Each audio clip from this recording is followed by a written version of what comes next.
In our next panel, we will be discussing two major subjects. The first panel is called Best Global Practices when Presenting Public Debt, and the second is Post-Pandemic, Transparency of Our Debts in the Public Sector. The moderator of this panel is the General Director of Government Accounting of the Ministry of Treasury of El Salvador, Joaquín Alberto Montano Ochoa.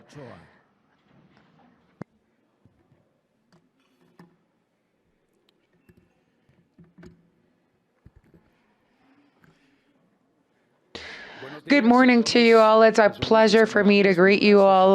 We embrace you all with this brotherly love. Greetings from the representatives of the government of El Salvador and the president of my country that's well known by all of you, Mr. Nayib Bukele, our executive, and our regards from the representative from the Ministry of Treasury, and I constitute the team of government. I greet you all once again. I'd like to express my thankfulness also to Mr. Juan Torres and all his team. He's worked a lot in coordinating this effort, the 8th Forum of FOCAL in Mexico. And you will agree with me after I say this. We felt embraced. You've received us in this host country as family. Thank you, Juan, for all your support. Thank you for organizing FOCAL.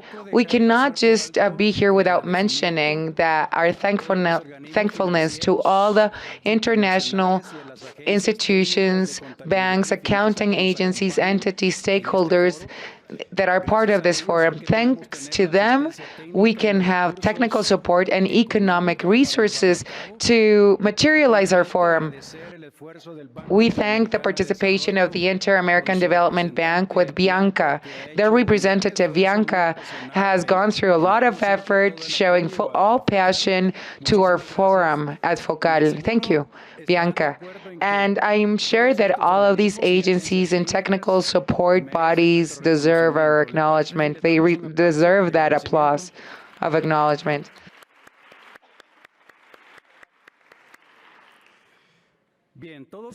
Well, we all know that debt as a construct is a theme. Financial instruments that regulate debt in our countries is a thing, and they are extremely important for all our economies. Thanks to this, we have cash flow sometimes that is capital results and financial assets that are financed or allocated from different entities, financial systems, banking systems in our nations, and from other entities from abroad. These efforts are important for our countries to continue their development. These agencies play a fundamental role also, and play an important role in our fiscal provisions and social policy. So debt is a subject that deserves our full attention and study. We need to assess debt when it's timely. It's important because this analysis plays a crucial role in the development of our countries when we draft public policies as well. That's why we're going to speak about the construct of debt. We're going to divide the definition of debt into two. The first part of the construct is best global practices when submitting information of public debt. And we have a bright team of professionals at the panel that are extremely technical, well known at an international scale by all of us. But let me introduce the panel members. It's Andreas Bergmann. He's a professor of public finances, director of one of the most important departments of applied science of Zurich University. He also was the chair of IPSAS-B between 2010-2015. During his administration, he served that time and member of this committee since 2006 and 2009. He was the president of this steering board. They have the board in Switzerland that drafts public policy, and since 2010, he's been member of the committee of the European Commission of Accounting. He's an advisor regarding the drafting of public policies and finances in Europe, Latin America, Switzerland, Zurich, and he works with different international agencies. Since 2009 and 2013, he was a scientific advisor amidst the reform efforts in Switzerland at a state level. He has an accreditation from Lancaster University of the UK. He has a degree and a PhD thanks to the University of San Gallo, Switzerland. We also at the panel have Durlandy Cubillo. I think the majority of us here know Mr. Cubillo, but I want to explain what he does. He's a public accountant, associate or fellow researcher in University of Zurich in applied science, consultant and expert in international law of accounting for the public sector. He obtained his degree thanks to the National Colombian University. He has experience as a consultant in implemented projects of NICASP in Argentina, Chile, Colombia, Ecuador, Guatemala, and Peru, Tunis, Saudi Arabia, and Switzerland. He has been working in the initiatives that analyze the reports of public finances and reviewed them and analyzed the PEFA reports in the exercise of budget. He works with the Monetary Fund, the World Bank, and the governments of France, Switzerland, UK, Slovakia, Luxembourg, amongst others. He has been a professional providing his services in a team that creates doctrine and trains other people in Colombia and the Ministry and Treasury. He works as a fellow in the School of Administration and Law of Zurich University.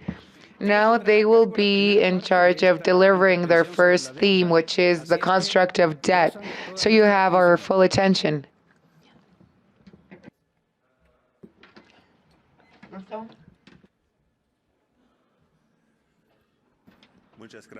Thank you very much. I also want to tell you that I'm very happy to be with you face to face in the wonderful city of Mexico, in this forum that is excellent, organized by our friends of Mexico and by the support of the international bodies. We are very happy to be with you in three dimensions, as Ramon said yesterday while he was presenting. Going directly to this topic, we are going to change of topic. As we have seen in the previous presentations, debt and sustainability are related, but the topics are different, they are not identical. And now we are going to talk about the classical and financial debt that is affecting all the countries that are present here in this forum. In fact, we have listened that most of the countries have increased their debts due to the pandemic. Congratulations to Mexico that hasn't felt this effect, but unfortunately, we see that most of the countries have seen this effect. And this is one of the 10 most severe problems that have been identified at the World Economic Forum. Well, the other 9 problems are of sustainability, social development, and environmental development, as we have listened. The only problem with only one that has an economic dimension is the public debt. So it is very good to talk about this. Ahora intento avanzar la lámina.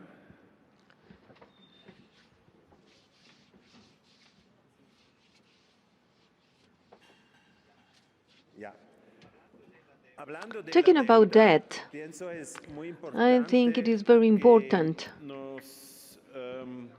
that we see that the definition of debt is not the same as liability definition or obligations definition. Why? Because basically when we define debt, we limit the definition and not when we define the liabilities. And that is not only coming from our criteria, but it is directly stated in the manual of national accounts of the United Nations of 2008 in the paragraph 22.104. It says that the definition of debt is restricted to the instruments that are paying interest and that are paying the principal and that are working basically in this way. But all of us know that we have other kind of liabilities that we also need to pay. For example, we have liabilities for pension networks, we have leasing liabilities. I just mentioned two of them. But also we have the receivable accounts that also appear in our balance sheet as liability. But it is not only the one that has to be included in this definition. The other definition is consolidation. If we talk about public debt, we talk about the debt of the general government sector. That means of the debt at the three levels of government existing in the country, and maybe of social security as well. But it is not in the scope of the national companies or the state companies at some national level. So this is another omission that we need to consider, that debt is also defined in a very restricted way in relation to the scope of the companies included. And now you can say, oh, this slide is very technical. Well, in fact, we need to see that here are missing two dimensions of debts or of liabilities if we just talk about the debt. On the top left corner, you can see the public debt is according to the traditional definition. That is, the debt that is due to the loans and loan credits of the general government. But also we have these title deeds that are issued by companies, and that is in the frame, the right frame in the first line. And also there are some other kind of liabilities, as for example, the pensions that need to be given, and also those that are associated by private companies. And also we have the corporate contracts. I think we need to include more dimensions to have an overall picture of the liabilities. And now I will want to give you an example on the effect if we include these other instruments and if we include these other entities. I'll do it based on the Swiss financial statements, just for one reason, because these financial statements are in agreement of the NIC-SP definition. And later on, Durlandy will talk about this and how its effect impact. First, Switzerland at a national level owes 85 billion of Swiss francs, and that is basically the same as in dollars. It represents 12% of the GDP, of the gross domestic product. Well, you can say the situation of my country is more severe, the traditional debt is higher, but of course the effect that we will see in other countries is the same effect, because if we include, and I will go lower first to the general government. If we include other liabilities, we double the amount. A little bit less than the double, but it is more or less the effect and that it will double the obligation, including two instruments that I have mentioned. For example, the loan, the pension debt, or by leasings. So this incur in important consequences. This is to explain the effect, and we include the 85 billions of traditional debt, and so in addition, we will have more 70 billions of obligations if we talk about Switzerland. If we include the public sector and the companies, we will have another kind of effect that is less bigger than the traditional debt, but is as big as other liabilities. And here we are considering all the national government and its companies, and we reach 42% of the gross domestic product. That is very different to the debt of 12% that is measured in traditional statistics. Basically, it is fourfolded of the obligations of the traditional debt. And that's why it is very important to consider always the obligations, the liabilities, and not only the debt, because the debt is just one part, a very small part of the government obligations. And with that, I will want to give the floor to Durlandy. He will talk about the measurement of these figures. Okay, Switzerland is in agreement with NIC-SP, but also there are other alternatives. Good morning to everybody, and bon dia, and good morning to ladies and gentlemen. It's a real pleasure to be here right now, sharing with you the different experiences in accounting matters. I want to thank Juan for the organization and for his team in organizing this 8th focal edition. And continuing with the presentation, in this slide I want to show you the measurement of the debt. Based on Andreas' presentation, there are different universes, different parameters to identify and measure the debt. Well, in this case, I want to check which are the effects by having different measurement bases when we present the financial statements or different financial reports and how debt is appearing there.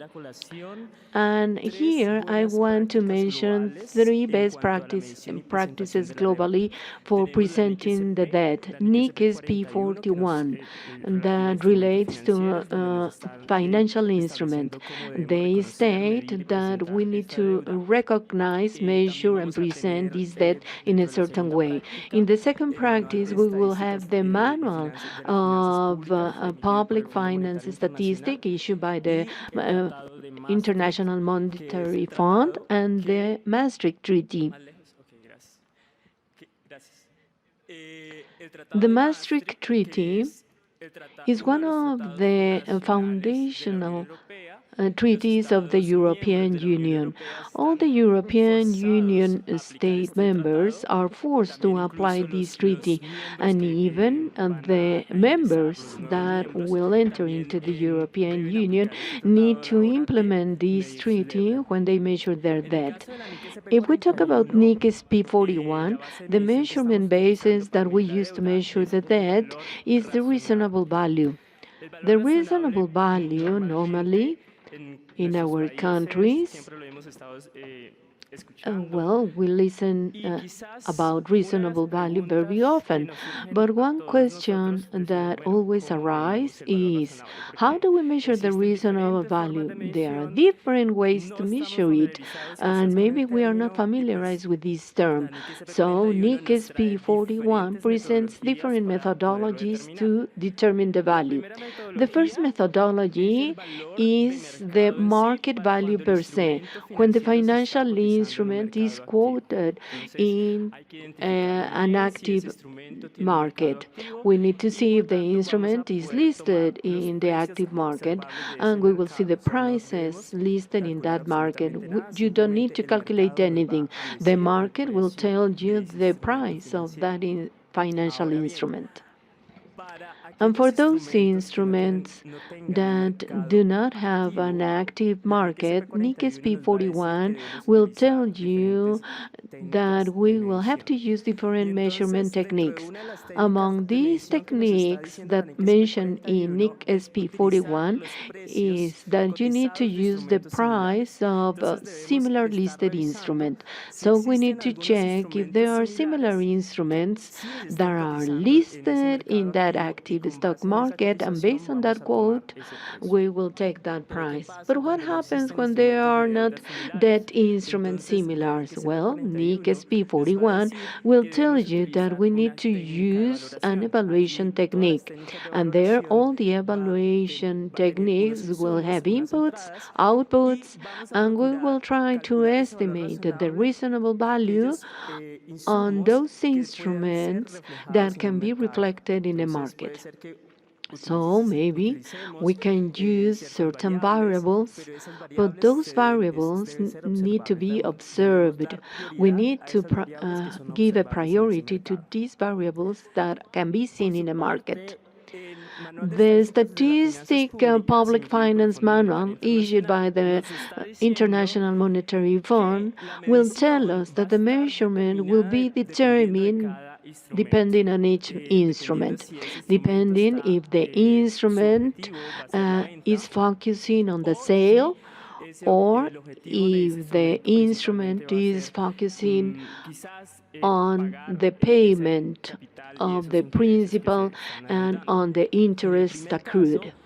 In every case, the public finance statistic manuals will say that we need to use the market value of that instrument. If that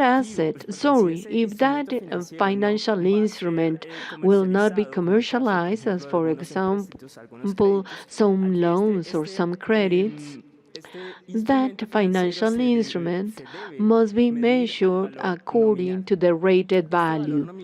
And this rated value will be the value present of all future flows of that instrument based on the contractual rate of that instrument.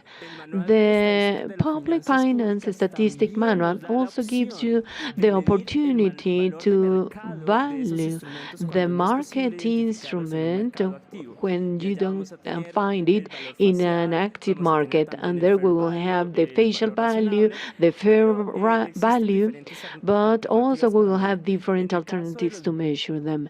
In the case of loans, the Public Finance Statistic Manual delimits directly that it must be appraised according to the rated value, and it doesn't give any other option nor to the value market.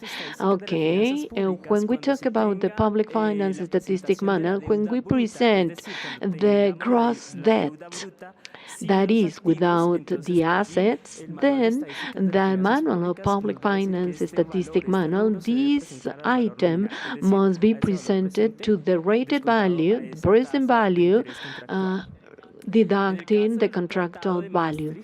In the case of Maastricht, Maastricht will tell us that the value to be used in that initial measurement is the facial value, that is the value of the principal. There we will not use any discount basis to bring the present values. What happens in the initial measurements when there is a prime or discount? Okay, the finding or not finding. There we'll need to check if that instrument of debt has been issued at the market value or it has been issued above or below that value. When we have a prime, that means that that instrument is issued below the market value. So in this case, in the case of NIC SP41, we will include that prime inside the value of that instrument. So, if the issuing of that debt is above the market value, in that case, we will apply a discount. These primes and discounts will be amortized in the future, and that will be considered at the time when we estimate the discount value, and we will be amortizing them for the future. In the public finance estimate manual, these values will be recognized in the result. They are not considered as, for example, if there is a discount, we will recognize an expenditure, and if a prime, a discount. In the Maastricht Treaty, we will not have any consideration of that prime or discount. For the transaction costs, those incurred for the mission, for example, the lawyer's fees or some other fees, well, those transaction values need to be included in the initial measurement. How are they going to be included? As a minor value of the loan or of the debt issued. Those results are not recognized immediately in the results, but they will be amortized when we measure that debt instrument. In the case of the public finance estimate manual, they will say, well, those transactional values will be taken to the result. And when we talk about the Maastricht Treaty, it will be applied in the same way as in the public finance estimate manual, and they will be taken to the expenditure.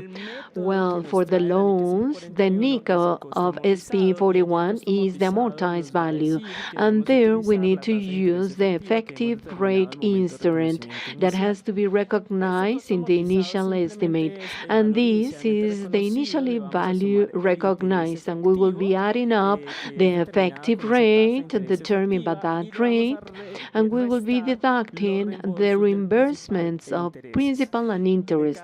In the case of a statistic of public finance, we have said that we are going to use the rated value, that we are going to have in account with the contractual rate discount. In the Maastricht Treaty, we will keep the official value. We will not be applying any discount, but we will just check the non-reimbursed and non-cancelled value. And so in the case of NIC SP 41, we will amortize them as long as we recognize the amortization in the effective rate. And in the public finance estimate manual, they will not be considered because they will just be recognized as expenditure in the initial value. And if we talk about the Maastricht Treaty as well as public finance estimate manual, we will also will not be considering them because they were considered as expenditures at that first stage of recognition. All these generate different interpretations when we interpret the resulting information. Andreas will talk about the specific case of Greece and how this distortion of information and what it causes at the time of interpreting the results. Yes, in fact, well, this seems to be theory. No, the implications are very severe. And this is the Greek example. As you know, Greece had restructured the debt after the global financial crisis of 2008-2010. And here we have the effect of 2015. At the end of 2015, in the balance sheet of the Greek Republic.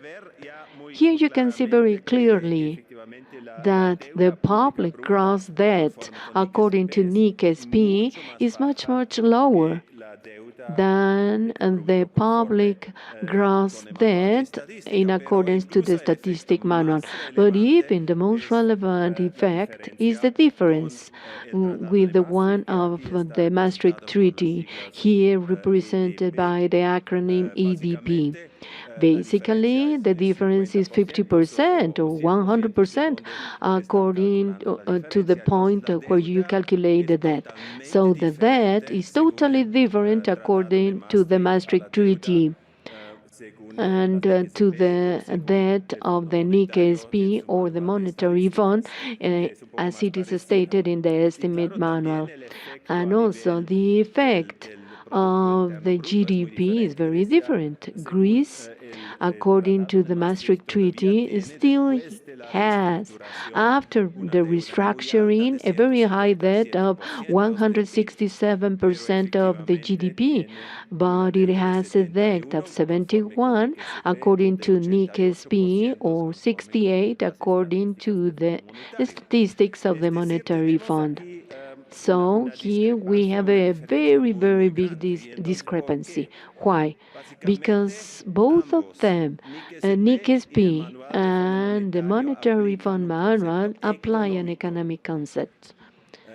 And we have seen, while Durlandy was explaining, the concept is not totally the same, but both have an economic perspective. In the meantime, Maastricht Treaty has a perspective that only refers to the legal framework. It doesn't refer to economic effects, but only to what is stated in the contract. So, that is the basic difference.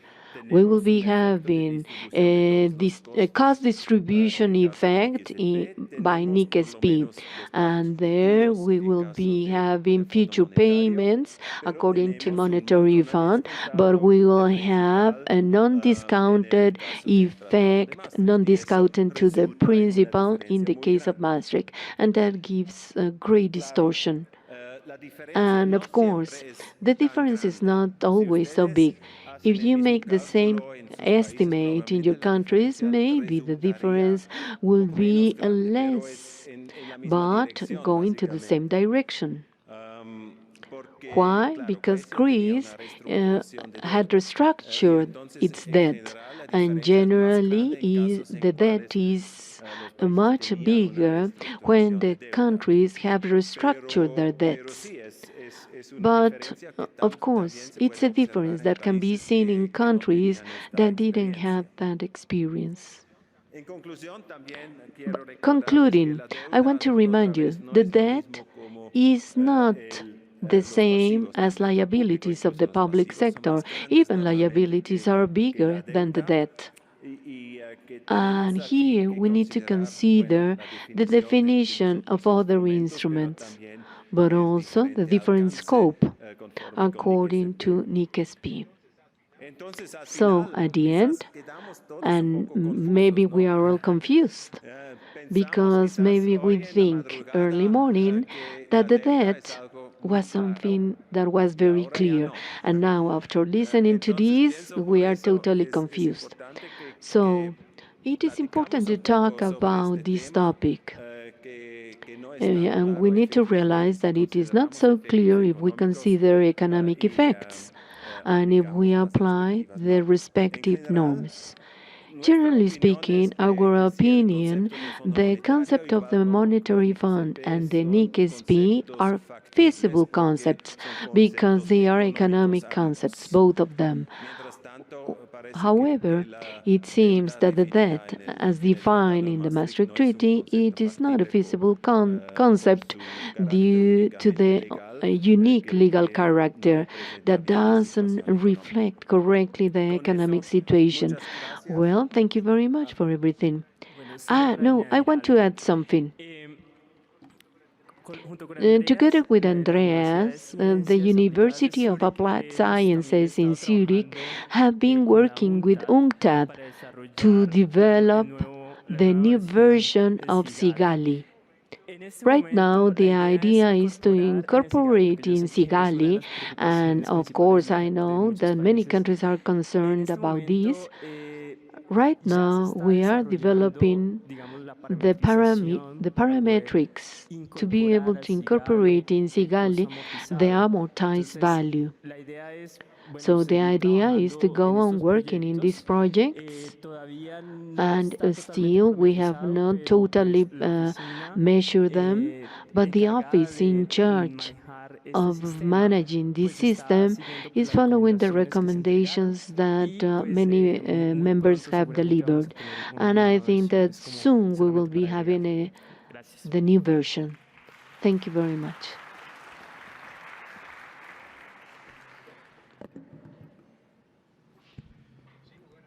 There's no doubt.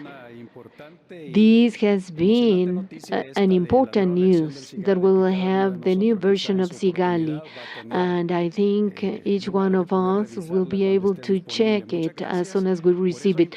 Thank you for your contributions and for what you have been saying on how to measure the debt with the three methodologies available. And please be careful when you interpret the results, because they are not always similar, and that can be distorting the interpretation. Maybe you have some questions, so I invite you to go to the Slido platform and post your question there. Okay, those questions we will answer them at the end. And in the meantime, we will continue analyzing that, but from another perspective that I'm sure you are waiting for it. How is that working in our countries after the COVID-19 pandemic? Which are the statistics? Which are the Latin American results? Well, this second topic will be presented by post-pandemic transparency of debt in the public sector. It will be presented by our colleague Diego Rivetti, and he will be talking virtually. Diego Rivetti is a senior expert of debt in the World Bank, and he has been leading many projects and technical assistance projects related with the public debt, including the World Bank reports on the debt transparency in developing economies and the comparability of its treatment in the G20 Common Framework. Before that, he worked for the International Monetary Fund as debt expert for the Caribbean and United Nations state members, as debt analyst, and she has a broad experience in the banks because he worked in Sao Paulo, Italy, and Romani Santa Isa Bank. He has a bachelor's degree in economy and a master's degree from the Turin University. I give the floor to our remote colleague.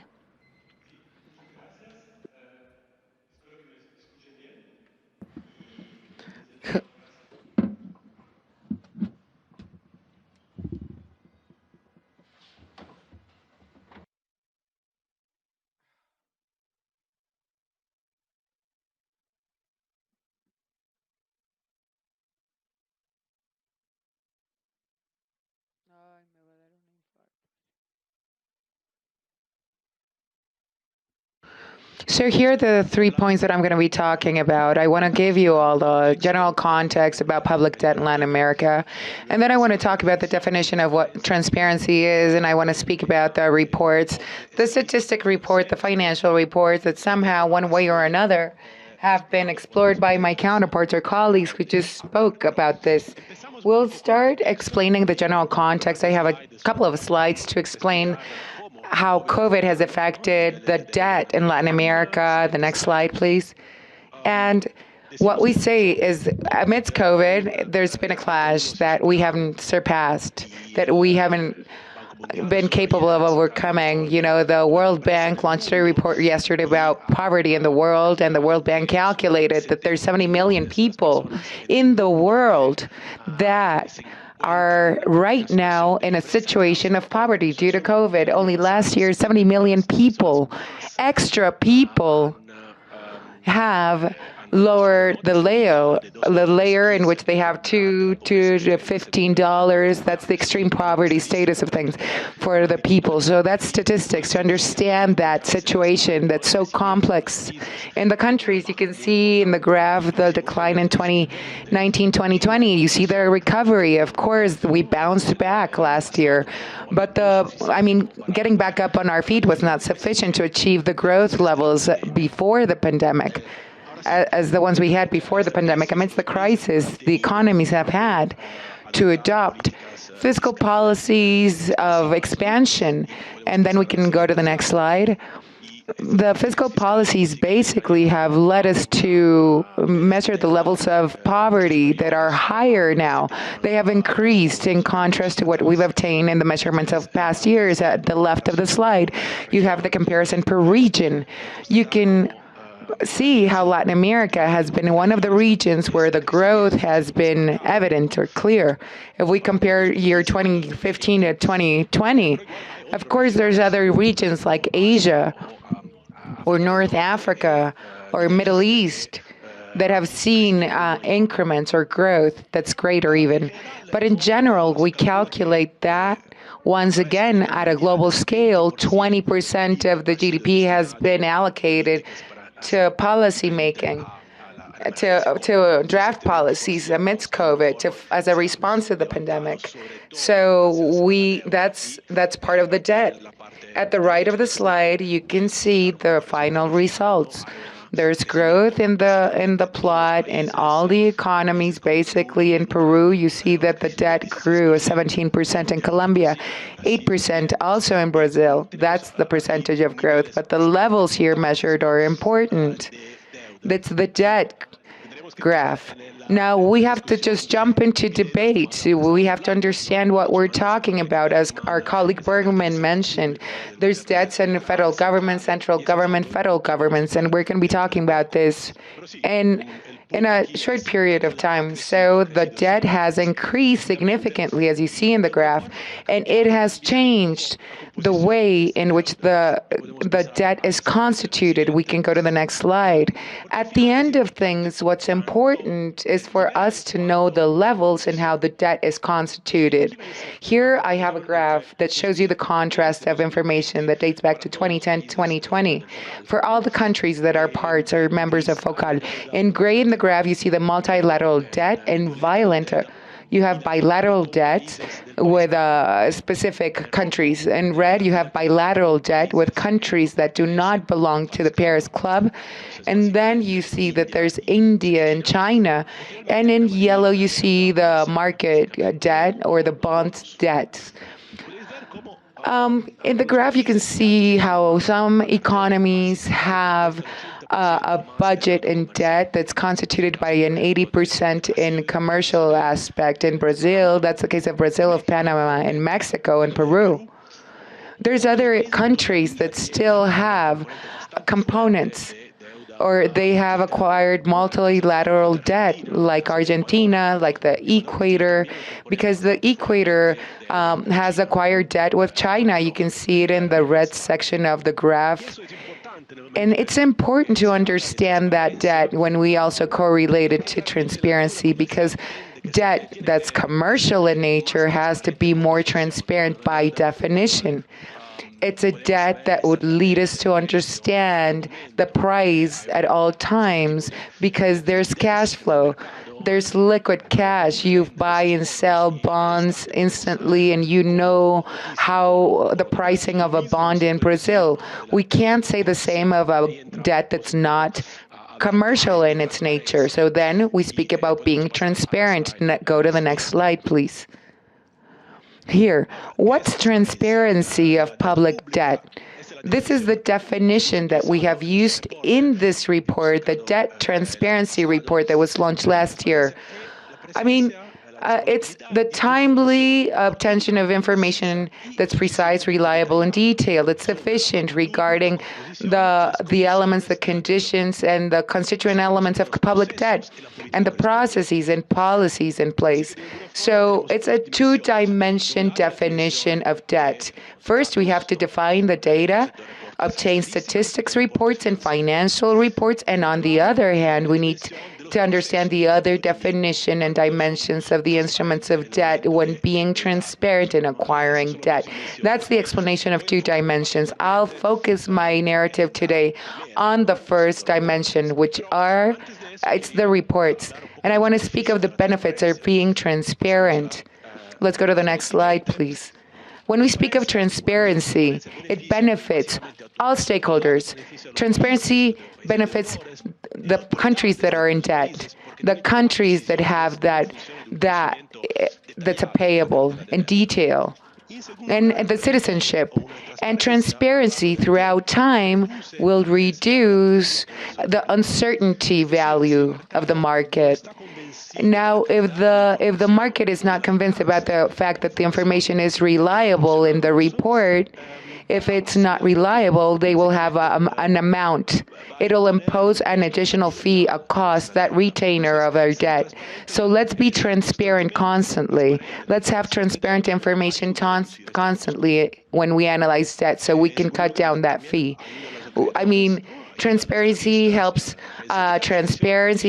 citizens, analysts, agencies. They have to evaluate sustainability of debt. So transparency helps the citizenship, as I told you.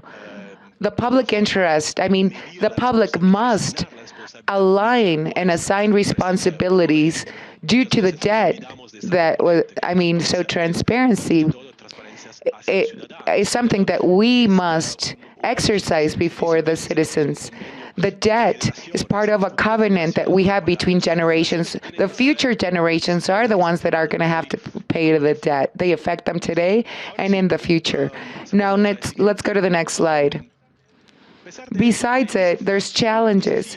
Here you have a few. It's important to define the differences in these challenges. There's legal challenges, operational, institutional challenges, and in some countries, who is responsible for incurring in debts, country by country. There's ministries involved, there's government agencies that incur in debt without having a coordinated process to incur in it from the central authorities. So in many countries, there's no auditing agency or independent auditors that are solid enough regarding the specification of debt. Now, if you want to talk about the other point in correlation to the previous presentation, the nation's definitions are not always in conformity with international standards. The international standards are not mandatory, so each country can define its public debt in an individual way. And lastly, we've seen in the past years that there's contracts or signed off with some countries. There's some countries that are cataloged as countries that do not belong to the Paris Club, but there's a disclosure stipulation in the contract. There's a covenant or a contract, and in the stipulation, it defines that the countries cannot inform or report the investors or the citizenship about the terms and conditions of the terms of the contract itself. So that lack of disclosure, the disclaimer leads or impacts our transparency. There's other operational challenges. We've spoken of these during the past 2 days. We've heard about the system and the challenges of the systems. We need to develop systems that can integrate even the IFMIs, that's the general system, and we need to integrate the debt in our system in many countries. With this link, if we link the outputs, I know it's difficult, but we can prepare reports which are financial or packed with statistics. There's also problems with human capital, flow of information. There's a regular flow of information of different units that are involved in the whole cycle of debt. Those are the challenges that would lead us to be transparent regarding the definition of debt. In our next slide, we need to have detailed information. We have statistics reports, financial reports. The stats reports are produced by countries. Countries produce reports based on statistics of debt that are called direct reports, according to the nation's definition, according to the standards or the national laws, the norm. Now, that's what you could see at the bottom of your slide. And the same country has to generate a report to the Monetary Fund, international banks, rating institutes, other financial institutions, and multi-institutional entities. And there's indirect reports or direct reports. There's different types of definitions. There's standards that are defined for the beneficiaries. It's like the GFS, right? So if we compare these two types of reports, if we compare these and go to the next slide, we can visualize that there's deviations from the standards, strong deviations. If we see the stock of a country, and second, if we analyze the country's definitions of that stock in correlation to the statistics report, and we tally the information and look DSA, that's the analysis of debt sustainability. It's LEAK DSA that's analyzed by the World Bank and the Monetary Fund. You see the differences. That's what was mentioned in the previous presentation. There's even 30% differences in the contrast or analysis of the PIVUs, what the authorities report, and what the Monetary Fund and the World Bank report. So there's a gap of 30%. What are the reasons that are underlying? And I want to confirm what I've mentioned before. There's two reasons. There's different coverage country by country and different definitions and methods of assessment country by country, and I'll explain this to detail in the next slide, please. First, the subject is coverage. There's the schematics. You see the graph, the flow? You can see in the horizontal axis all the debt instruments. In the vertical axis, you see the sectors involved in the graph. The idea that we have is to increase the scope with instruments and the impact on more sectors. The reality is that many countries just have basic coverage from central government, general government, and you analyze the loans and the bonds or the stocks as instruments, putting aside what we've said before. In many cases, we analyze local government, state-owned companies, extra budget for exercise in many sectors. So some fields might be forgotten, but we have in parallel many instruments that are not considered, left out, like defaults in payment. But the guarantees, what are our guarantees? They're in the agreements and the covenants and the contracts of private and public entities or associations. Different debts, multilateral debts. There's a subsection of public debt that has a collateral with raw material. The collateral is that or raw material or other financial instruments. In general, we analyze the liabilities, not the assets, just the net or gross debt, putting aside the asset that's somewhere on the other side of the scale. We have what's the accrued NSDRs. We have the specific rights of each sector with their subtypes. There's an instrument that have let us increase debts in many countries. You see the statistics. There's specific instruments that are considered debt, even though they're not being used. Even it's addition of debt instruments. And you see what the countries do. There are some countries that have used these SDRs. You know, it's the Argentinian case in Honduras. They use these instruments of debt to buy back their debt. But there's countries that have not used instruments to buy back their debt.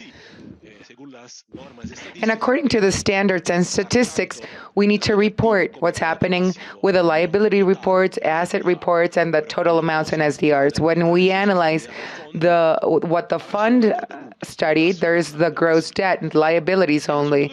But, I mean, we have to think about how difficult it is for us to measure, and it's difficult to measure and compare the results of each country.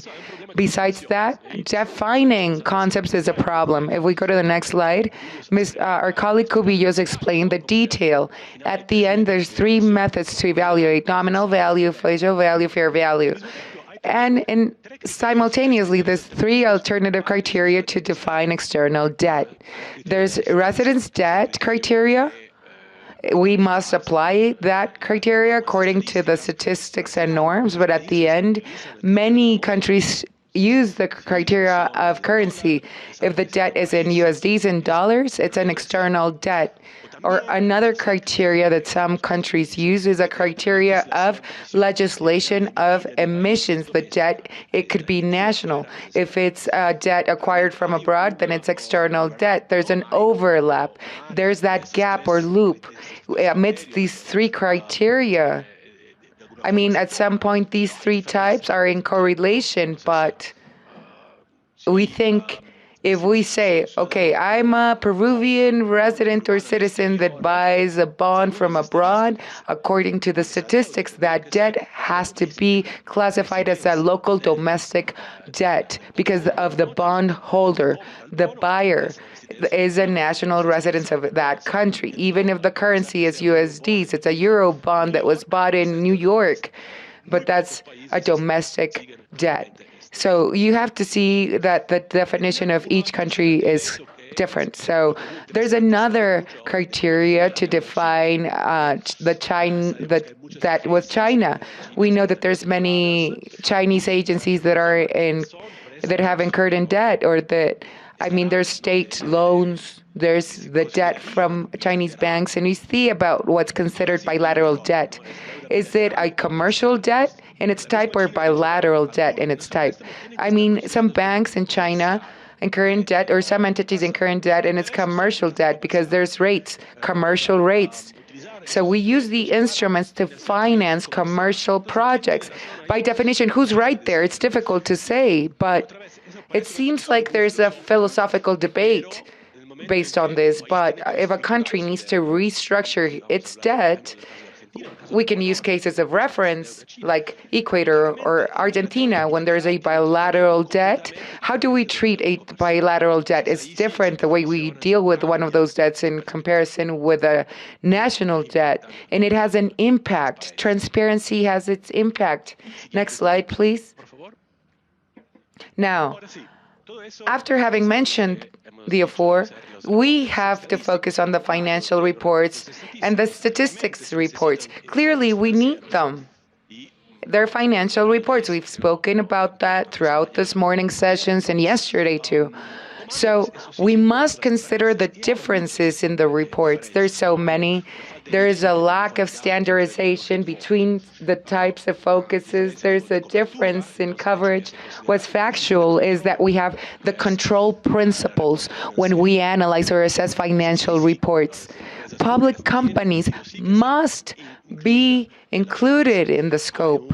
So there's a different coverage of assessment depending on the instruments. There's liabilities and contingencies. I mean, we have the statistics, the annexed instruments of debt in the financial reports. We have to see what's probabilistic. Are we going to pay the liabilities? The probability is high, but we see the method of evaluation, or fair value versus nominal value.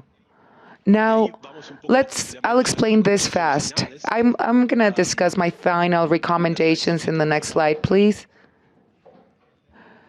The World Bank last year generated another report. Specifically, in it, you'll find information about accounting and transparency of debt. In that report, you have a list of recommendations too. In that list, clearly, we can progress and kick off the implementation and exercise the accounting norms or standards to improve the quality of information we obtain. Amidst the reforms in accounting, we have to fundamentally understand the broader scope. You see, the financial reports, we have to think about the fundamental reforms too and strengthen our technical capacities in our ministries to face the situation. And another recommendation that's general for us to be transparent in our countries, and I'll go to the next slide, we have to improve the institutional frame, the legal frame of things. That clarity will lead us to identify who can acquire debt and the cycle of authorization. Terms and conditions too. We need the legal frame, the legislation in place that explains the consequences of being in default when you're violating a norm. Second point, we need to define public debt in conformity with international standards. We need to try to include in the legal frame the requirements to communicate this with strategy that's a broad communication, and we need to audit with certain frequency what we've obtained. Those are the last points in my recommendations for you. I'm here available for you if you have questions. Thank you so much.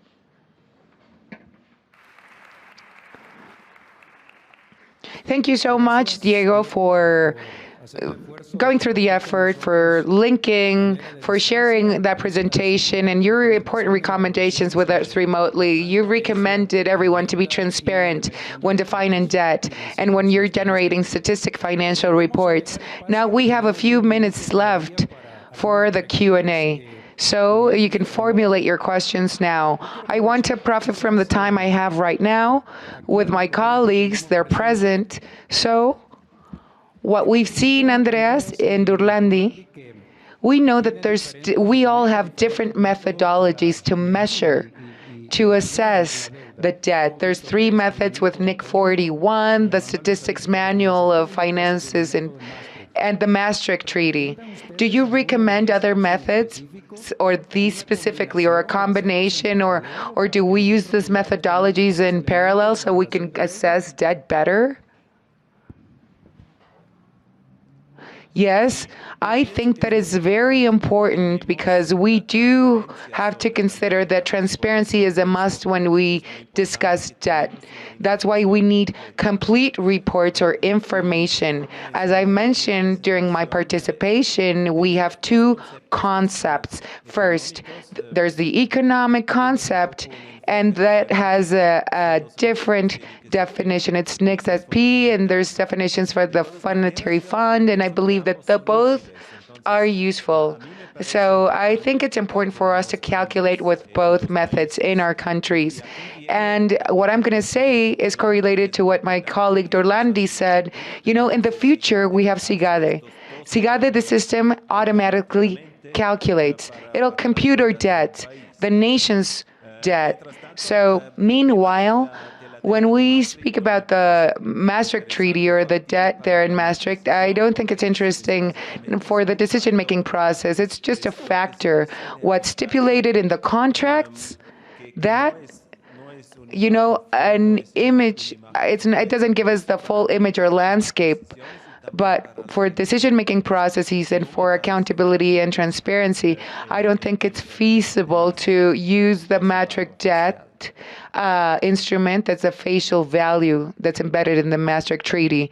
Thank you so much for that assessment, Andreas. And maybe we have another question formulated for Diego. Diego, we've talked about transparency in the assessment of public debt, right? So could this transparency have an effect on the processes of restructuration of financial instruments for our countries? One more thing. When we try to be transparent in our country, should these financial instruments be public, be a public domain for the citizenship in general, for us to specify that we're transparent, we're incurring in debt?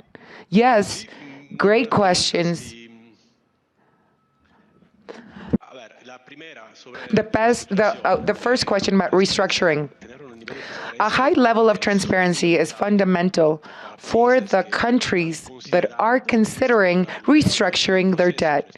If they're going through the process of that restructuration because of many reasons. First, the authorities must have all the data available to understand what restructuration really means. What's the scope? What's the perimeter? What's the consequence? The legal consequence and the economic impact of including, for example, local national debt. Do we include it? Do we exclude it? Do we include other instruments of debt or others? That's the first thing. We need to provide full, reliable information for the proper decision-making process to happen.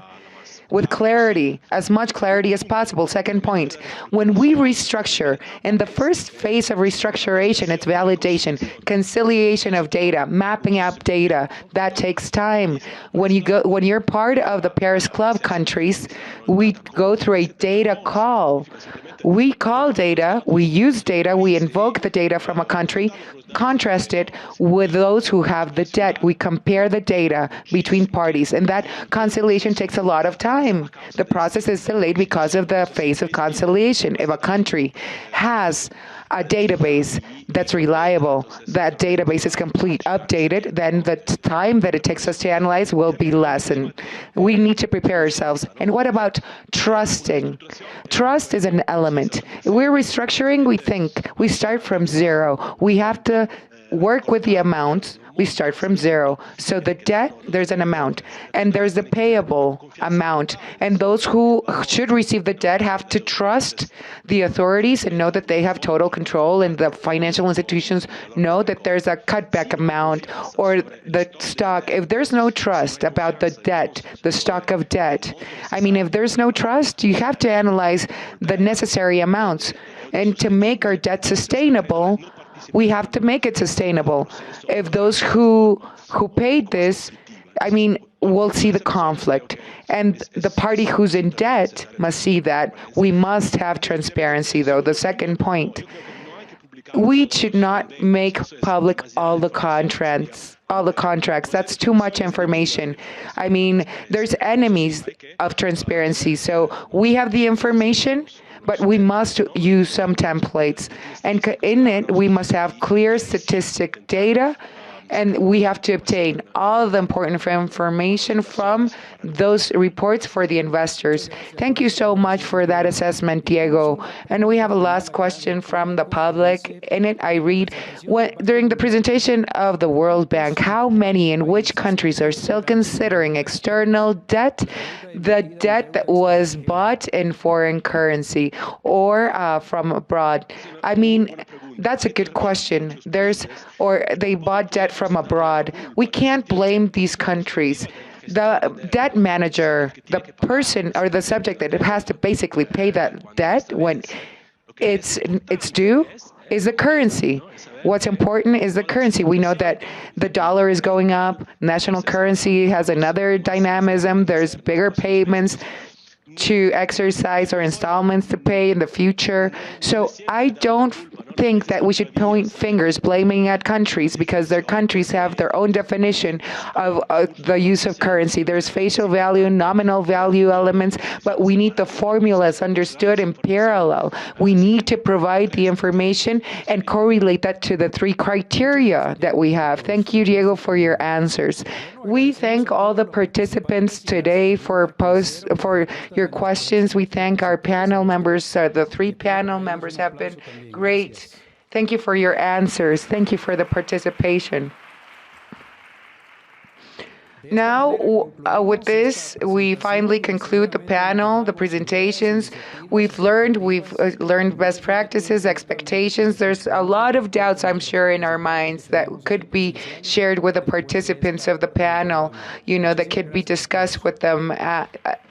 And we're going to continue with the program. Thank you all. Now we'll continue with the president of FOCAL. The president of FOCAL will award an acknowledgement to the panel members for their participation in the 8th Forum of FOCAL.